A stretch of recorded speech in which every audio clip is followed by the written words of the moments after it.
মা, দিদি, বোন, কন্যা সকলকেই আমরা সম্মানের চোখে দেখি। তিনি সামগ্রিকভাবে যে কথা বলেছেন, এ কথা বলার পরে তাকে পুলিশের পাইলট কার দিয়ে রাজার আলে কলকাতায় আনা, ওর বাড়ির সামনে আমরা নারী সম্মান যাত্রা করেছি। গোটা বোলপুর শহর রাস্তায় নেমে ধিক্কার জানিয়েছে, ভয়ভীতি কাটিয়ে উঠে।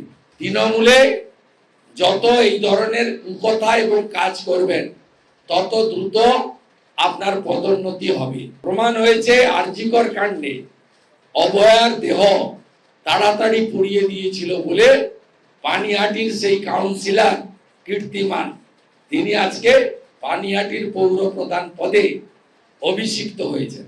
যত এই ধরনের কাজ এবং কথা বলবেন, মা, দিদি, বোন, স্ত্রী, কন্যা, তাদেরকে যত এই ধরনের কথা বলবেন, কুকথা তো নয়, মুখেও বলা যাবে না, কানেও শোনা যাবে না। এদের লাজ লজ্জা নেই বলে এরা মিটিং এ আসে ক্যামেরার সামনে রঙিন পাঞ্জাবি পরে, হাত কাটা পাঞ্জাবি পরে গটগট করে ঢুক